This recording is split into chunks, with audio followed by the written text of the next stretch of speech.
Bienvenidos, nos encontramos una vez más acá en el canal de YouTube del Ministerio de Integración de la Iglesia Puerta del Cielo. Queremos recordarte que nos estamos reuniendo los días martes a las 19 horas a través de la plataforma Jitsi. Así que si querés sumarte, te invitamos a que nos escribas a través de nuestras redes sociales que te las dejamos en pantalla. Y si querés estar al tanto de todos los videos que vamos a estar subiendo, te recomendamos que te suscribas a este canal de YouTube haciendo clic en el botoncito rojo que aparece por acá abajo que dice suscribirse. Ahora sí, vamos con el tema de hoy. Y es muy interesante porque algunos dicen que eso es como la constitución del reino. Nosotros vemos acá al comienzo que dice, ¿no es cierto?, que el Señor y la multitud subieron a la montaña y Él les habló. Ahora, los que estudian bien estos temas y cómo están hechos los libros, nos cuentan que, por ejemplo, Marcos y Lucas cuentan lo que hizo el Señor, por ejemplo, estuvo en tal lado y entonces cuentan lo que hizo en ese lugar y lo que dijo. En cambio, Mateo tiene una organización, él lo enfoca mucho a Jesús como maestro y entonces organiza sus enseñanzas precisamente para que las podamos entender de la mejor manera. Entonces, lo que está en estos 3 capítulos, que son el Sermón de la Montaña, no quiere decir que necesariamente todo lo dijo Jesús ahí o que fue el único lugar, sino que con ese propósito de que lo entendamos bien, Mateo organizó todo eso. Y realmente a causa de eso, hay algunos que dicen que estos 3 capítulos es un poco como si fuera el extracto del cristianismo. Que si alguien nos quisiera decir, pero yo quisiera saber en breve cuál era el pensamiento de Jesús. Entonces le podríamos decir, mira, lee estos 3 capítulos, que no es tanto, y vas a ver con claridad qué era lo que pensaba Jesús y qué es el cristianismo. Esto en términos generales. También vemos el tema del nombre, Reino de los Cielos. Mateo lo llama Reino de los Cielos, en los otros evangelios lo vemos llamado Reino de Dios. ¿Qué sucede? Cada uno de los evangelios se escribió para un determinado público. Cuando nosotros, por ejemplo, tenemos que dar una clase, todos sabemos que no es lo mismo si lo vamos a dar a niños o a gente grande, o por ejemplo un grupo de estudiantes que están estudiando un tema, o a personas que se acercan para conocer, pero que tienen interés, pero que seguramente tienen niveles de conocimiento muy distintos. De la misma manera, los evangelistas se organizaron con ese propósito. Y en el caso de Mateo, él escribió sobre todo pensando en el pueblo judío. Recordemos que allí nació el cristianismo. Los primeros cristianos eran también judíos. Entonces, en este evangelio, nosotros nos encontramos que les habla de muchas cosas del Antiguo Testamento, porque les quiere hacer ver, les habla de lo que ellos conocen, empieza por lo que ellos como judíos conocen y los va llevando a lo nuevo, que es el cristianismo. De lo conocido a lo nuevo. Y también permanentemente les está haciendo ver cómo ellos conocían a los profetas, les está haciendo ver cómo todo el Antiguo Testamento vino hablando de Jesús. Entonces Jesús es el cumplimiento de las promesas y de las profecías. Y también en distintas enseñanzas que Jesús da o cosas que hace, les muestra. Vemos que muchas veces dice, como decía el profeta tal, Jesús hizo esto. Como decía el profeta tal otro, Jesús dijo esto otro. Siempre entretejiendo lo que ellos ya conocían con lo nuevo. En este caso, él usa las palabras, el reino de los cielos, porque todos recordamos que uno de los 10 mandamientos dice, no tomarás el nombre de Dios en vano. Ustedes vieron que hay mucha gente que se pasa todo el día diciendo por cualquier cosa, uy, por Dios. Bueno, como una muletilla. Los judíos eran sumamente respetuosos, tenían mucho temor de usar el nombre de Dios en vano, entonces lo reemplazaban. Por ejemplo, hasta el día de hoy nosotros vemos cuando escriben o hablan que dicen cosas como, por ejemplo, el Eterno, en otras veces dicen el Señor, y al hablar del reino de Dios, para no nombrar a Dios, nombran el lugar donde decimos que vive Dios, el cielo. Por eso acá vamos a ver que Mateo, que les habla a los judíos, dice el reino de los cielos. Pero es lo mismo que cuando los otros evangelios hablan del reino de Dios. Es un sinónimo, ¿verdad? Esto es muy útil. Ahora quisiera, como es después de esta introducción, que esta partecita la hagamos juntos. Quisiera que dos personas, una primero y otra después, lean unos versículos. ¿Quién podría leer? Estamos en Mateo 5, entonces una persona que lea desde el 1 hasta el 6 y otra desde el 7 hasta el 12. ¿Quién puede ser? ¿Quiénes pueden ser? Saquen el micrófono los que quieran hablar. Acuérdense que están todos muteados. Eso. A ver, Claudia, ¿vos querés leer? Yo quiero leer del 1 al 6. Dale. ¿Leo? Sí, sí. Viendo a la multitud, subió al monte y sentándose, vinieron a él sus discípulos y abriendo su boca les enseñaba diciendo: Bienaventurados los pobres de espíritu, porque de ellos es el reino de los cielos. Bienaventurados los que lloran, porque ellos recibirán consolación. Bienaventurados los mansos, porque ellos recibirán la tierra por heredad. Bienaventurados los que tienen hambre y sed de justicia, porque ellos serán saciados. Hasta Amén, ahí. gracias. ¿Quién lee la siguiente parte?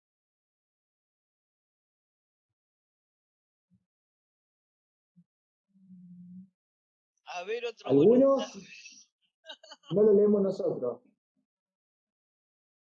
Leo, Ceci. Dale, Dale. dale Mariel, te escuchamos. Mariel. Ceci. No sé quién escuchamos. ¿Me escucha? Ahí va, Mariel. ¿Qué le... Bienaventurados los misericordiosos, porque ellos alcanzarán misericordia. Bienaventurados los de limpio corazón, porque ellos verán a Dios. Bienaventurados los pacificadores, porque ellos serán llamados hijos de Dios. Bienaventurados los que padecen persecución por causa de la justicia, porque de ellos es el reino de los cielos. Bienaventurados sois cuando por mi causa os vituperen y os persigan y digan toda clase de mal contra vosotros mintiendo. Gozaos y alegraos, porque vuestro galardón es grande en los cielos, porque así persiguieron a los profetas que fueron antes de vosotros. Amén. Gracias, amén. Es un poco extraño cuando lo vemos este lenguaje del Señor, ¿no? Porque nos dice, bienaventurados cuando nos persigan, cuando suframos. Parecería extraño, ¿verdad? Y la verdad es que es un poco extraño porque no nos está mostrando la mirada común que tenemos nosotros acá en la tierra, sino la mirada de Jesús. Y hoy vamos a ver una parte y el martes que viene vamos a ver otra, pero ahora, en primer lugar, vamos a ver la palabra bienaventurados. Nos dicen los que entienden, pues nosotros en algunas otras versiones vemos que en vez de bienaventurados dice felices, dichosos o palabras por el estilo. Pero los comentaristas, las personas que han estudiado mucho estos temas, que conocen bien el idioma que hablaba Jesús, nos dicen que en realidad es muy difícil para nosotros traducir lo que entendía una persona de ese tiempo, uno de los que escuchaban a Jesús como bienaventuranza, porque no tenemos en nuestro idioma una palabra que diga exactamente eso. Yo hoy jugaba un poco pensando en esas ideas, ¿no? Entonces pensaba esto, un ejemplo que conocía.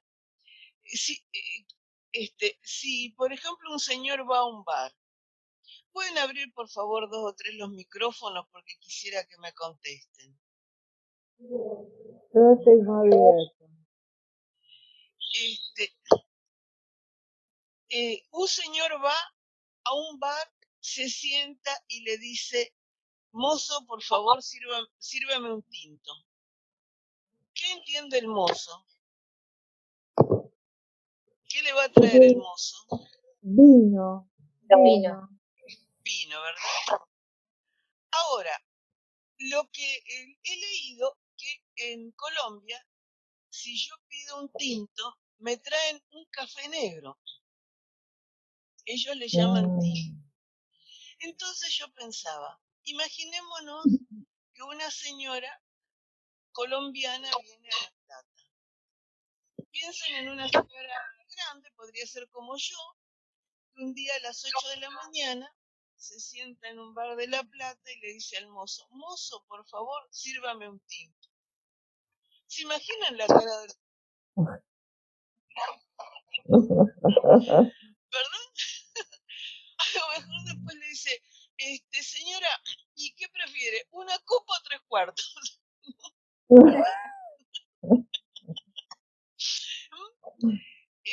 Los dos entienden la palabra tinto, pero son dos cosas muy distintas, ¿verdad?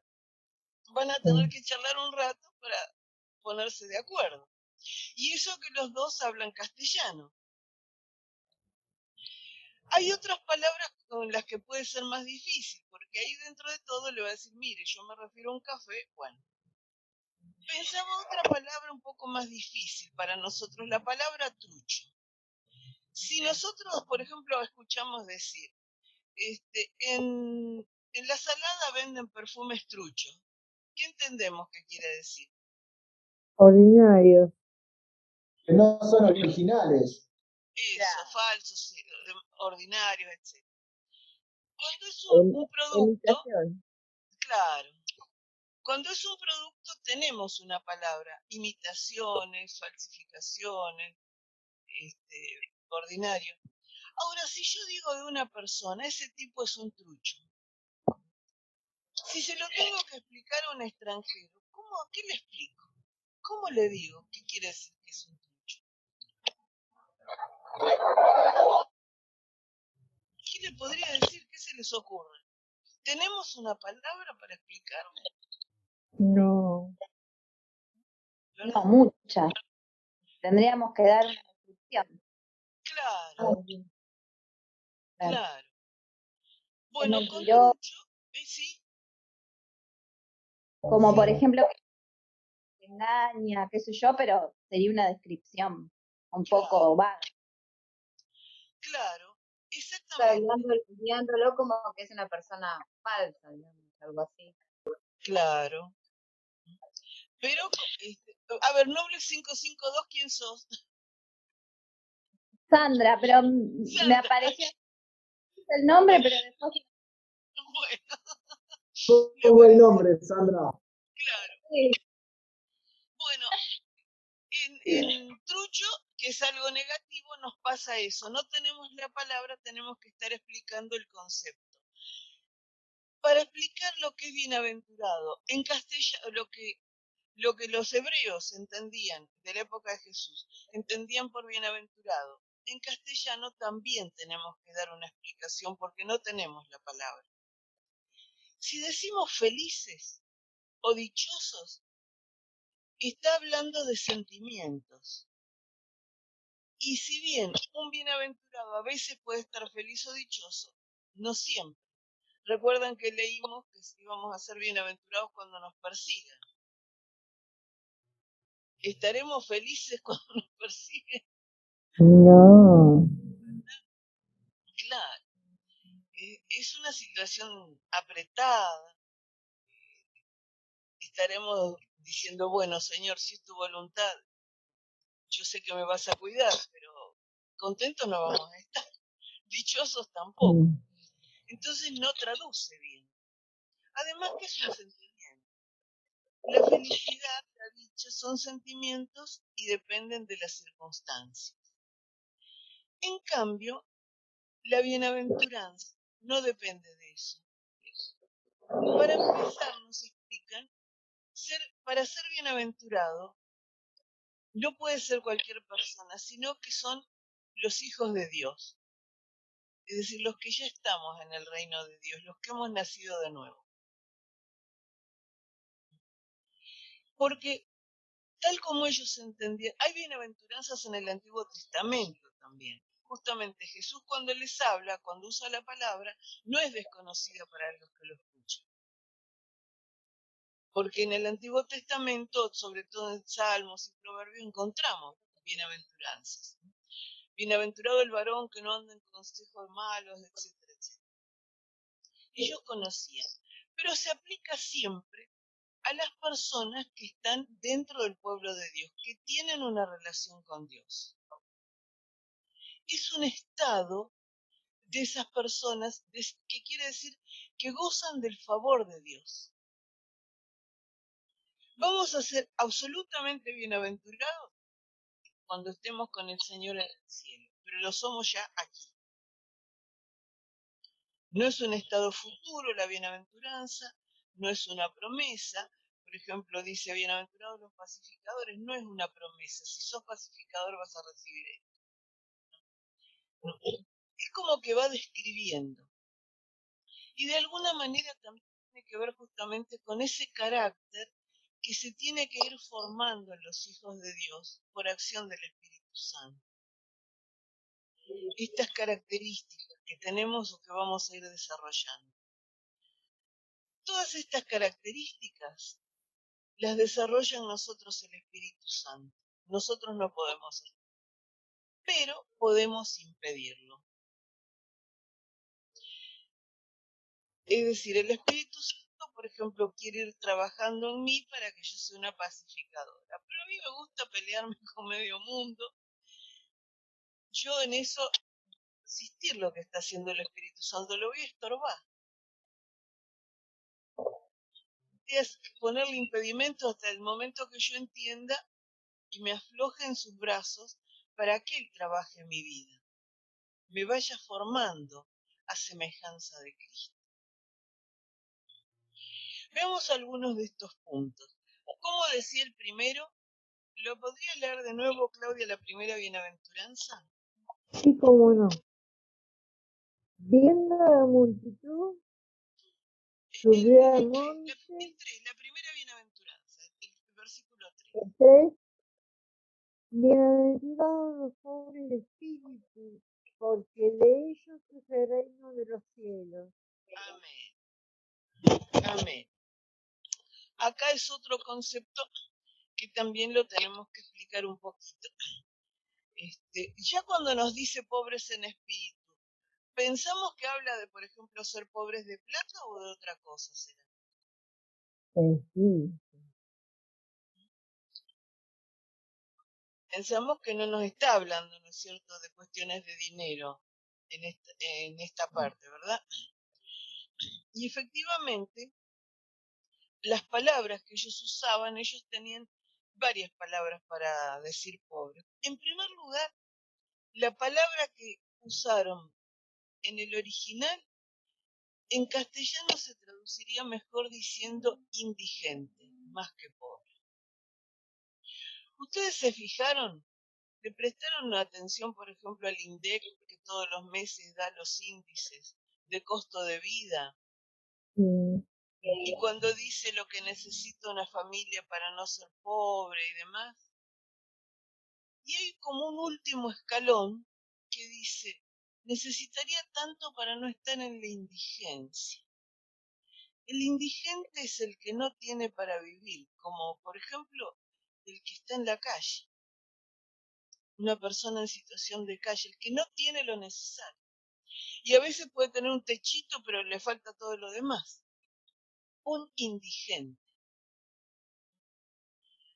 Entonces, ¿qué se les ocurre que será un indigente en espíritu? ¿Qué les suena? A ver, pensémoslo juntos. Alguien tan pobre espiritualmente.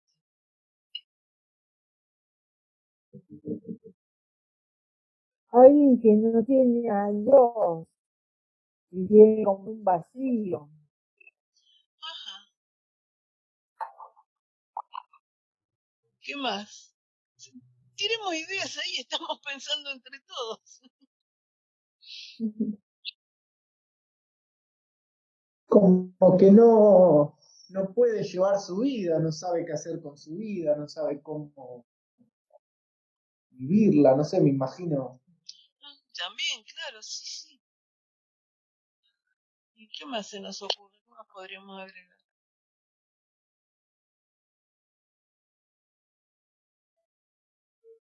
O alguien que no tiene ánimo para, no sé, sobrellevar cada día, como si su espíritu no fuera suficiente para sostenerlo cada día. Me ocurre. Claro, claro. Va todo por ese lado, es decir, Jorge, sí, perdón, Jorge, sí. habilita el micrófono que querés hablar. Me parecía raro, Jorge, que esté tan callado hoy. Él siempre participa. Ahí está, dale, te escuchamos. Sí, ahora es alguien que no tiene fe y no tiene sentido la vida para vivir, Ajá, un pobre en espíritu. claro, claro. Acá estamos, recordemos que volvemos a decir que estas cosas no son para los inconversos, sino para los que ya son hijos de Dios. Esto de las bienaventuranzas. Que no tiene Entonces, conocimiento,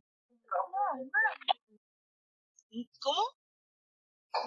que no tiene conocimiento de la palabra, digo. Claro, esa persona, digamos, algo de fe tiene para ser cristiano ya, pero reconoce que verdaderamente no puede llevar su vida sin la ayuda de Dios. ¿Ustedes vieron? Puede ser. Falta de oración. No, ni siquiera eso.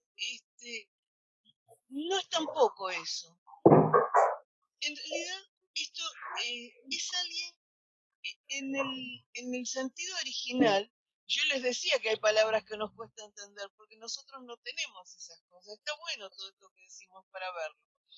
Justamente ellos lo veían como algo positivo, lo entendían como algo positivo, porque entendían que era alguien que se sentía tan que él no podía manejar su vida ni nada, que estaba en las manos de Dios, pero que ahí descansaba.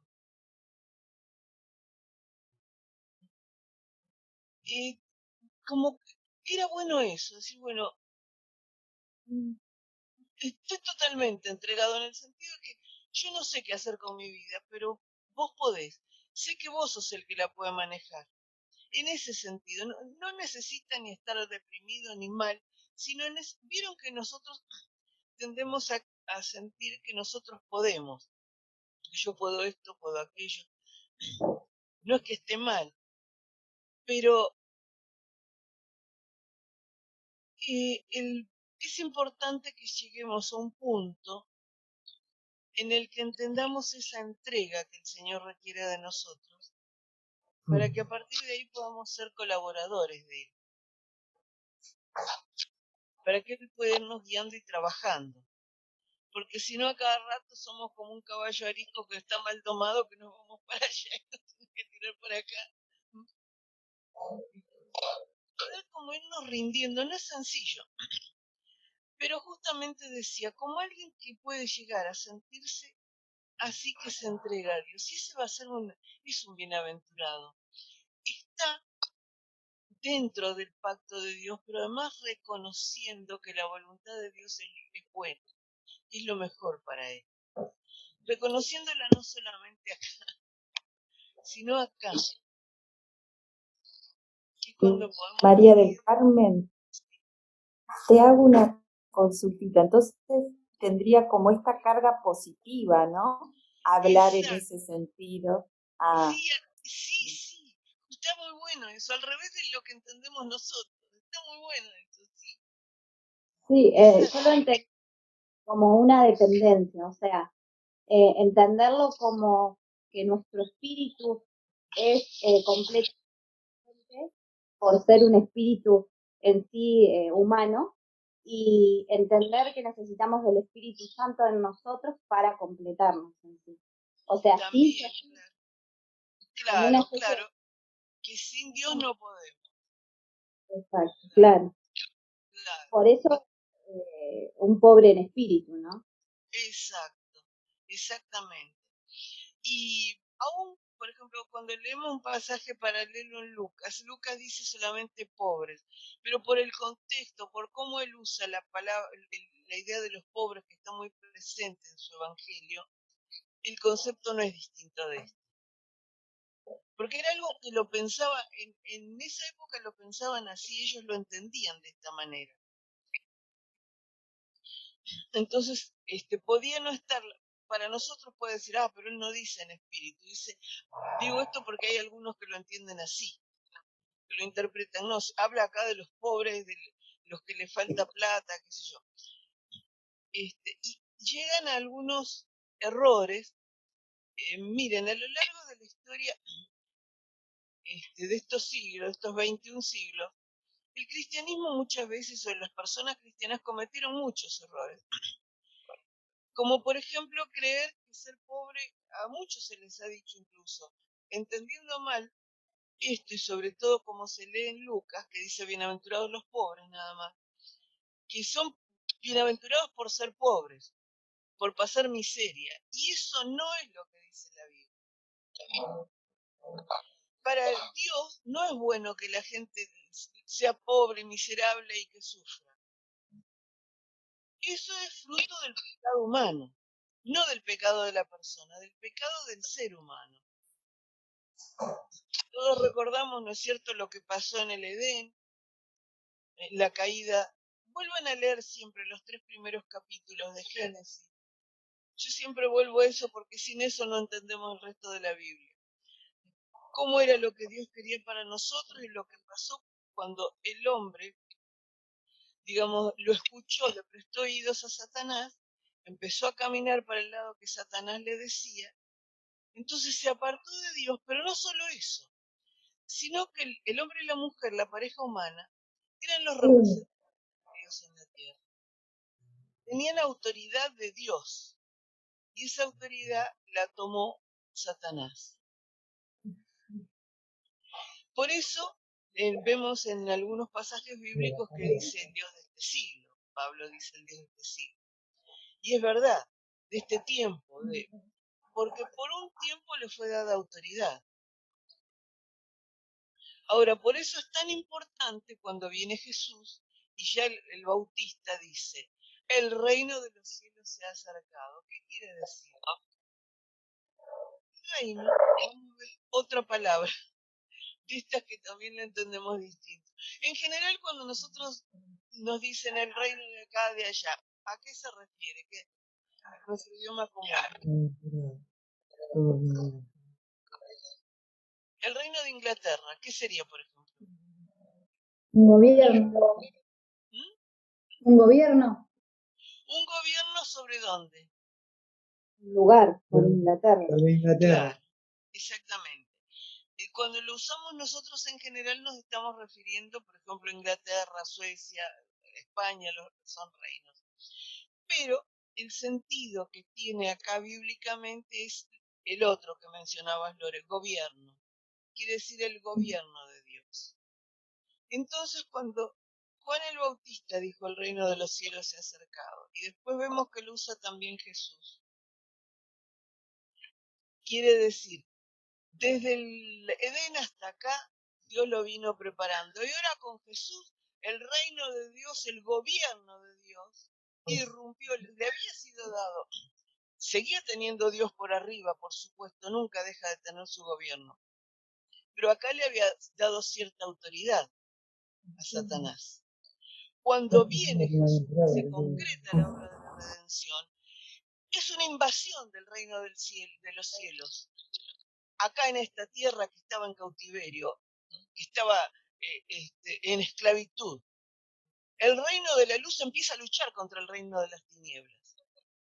Es ahí donde Jesús va predicando, forma a los discípulos, después viene Pentecostés y estamos nosotros para hacer eso, para llevar adelante, seguir llevando adelante esa invasión del reino de Dios en el reino de las tinieblas, que se va a completar cuando el Señor venga. Pero ya estamos, ya está pasando eso. Entonces veíamos el gobierno de Dios, el reino de los cielos. Por ejemplo, estaba Satanás, pero ¿se acuerdan? ¿Qué pasaba con Jesús cuando se le presentaba un endemoniado? Lo echaba afuera. Claro. ¿Y ustedes vieron algunos casos en que los demonios lo reconocían antes de que él dijera nada? Sí, sí. ¿Verdad? Se Le daban cuenta. decían, ¿qué quieres tú, Señor, Hijo de Dios con nosotros? ¿Qué quieres, Hijo Claro, de Dios con nosotros? eso. Ellos se daban cuenta. Porque, y está bien, era así. Realmente el Señor había empezado esa invasión y ellos empezaban a temblar. Es decir, acá un momentito, hasta aquí tuviste bastante autoridad dada, pero acá llegó el tiempo de Dios, ahora ajustate los pantalones porque acá empieza a tallar otro. Eso es cuando el reino de Dios va entrando y va entrando y va entrando. Y es una lucha, por supuesto. Hay una guerra en los aires, una guerra espiritual, ¿no?, que va a estar hasta que el Señor venga. Con esto de que hay una guerra espiritual, les aclaro que yo no soy de estar viendo demonios en todos lados ni echándolos a cada rato, pero están, sabemos que están. Entonces, esto es todo el ámbito en el que se da esto que está hablando el Señor. Las bienaventuranzas, este es el mundo, el ámbito en el que se mueve todo esto. Entonces acá el Señor había dicho que eran bienaventurados los que eran pobres en espíritu, porque de ellos es el reino de Dios. Claudia, ¿podemos leer la siguiente bienaventuranza, el versículo 4? Sí. Lee 4, 5 y 6, por favor. Bueno. Bienaventurados los que lloran, porque ellos recibirán consolación. Bienaventurados los mansos, porque ellos recibirán la tierra por heredad. Bienaventurados los que tienen hambre y sed de justicia, porque ellos serán saciados. Amén. Amén. Amén. Acá nos dice entonces, los que lloran. En Lucas 4, el Señor después de su bautismo y otras cosas, va a la sinagoga cuando va a iniciar su ministerio y lee Isaías 61. Justamente una de las cosas, el Espíritu del Señor me ha ungido para varias cosas, y una es, ¿no es cierto?, para consolar a los afligidos. Acá dice los que lloran, que hay versiones que dicen los afligidos. Todo esto estamos hablando dentro del reino, dentro del pacto. Y si bien se refiere a los dolores personales, también hay un fuerte énfasis en que se refiere a los que están afligidos por las almas, por la obra de Dios, por lo que pasa en el mundo, y que ellos son las personas que estuvieron desde siempre, desde Abraham para acá. Siempre hubo quienes clamaban para que Dios interviniera ante todo lo que sucedía en el mundo, ante el mal en el mundo. Entonces, justamente, dice, ellos serán consolados. Y acá es muy linda la palabra consolación, porque cuando vamos al Evangelio de Juan en particular, cuando el Señor se está por ir, les está hablando el último tiempo con sus discípulos, les dice, yo les voy a mandar ¿otro qué dijo? Consolador. Consolador. Es la misma palabra que aquí. Otro paráclito, otro paracleto. La palabra significa alguien que se llama al lado de uno para que lo ayude, para que lo consuele. A veces se traduce también abogado. Cuando dicen abogado tenemos Jesucristo el justo, esa es la misma palabra. Él es abogado nuestro delante del Padre.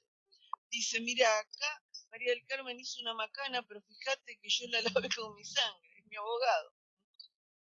No te enojes con ella porque acordate que yo la lavé con mi sangre y así Él intercede por nosotros. Está hablando en ese contexto, es decir, consolación vamos a tener, estamos afligidos, vamos a tener a alguien que nos ayude. Y no es cualquiera, es el Espíritu mismo de Dios que Él va a traer. Otra palabra interesante viene a continuación, los mansos. ¿Cómo nos suena a nosotros la palabra manso? ¿Cómo diríamos? ¿Qué diríamos? ¿Cómo es alguien que es manso? Tranquilo, muy Tranquilo, tranquilo. Pacífico.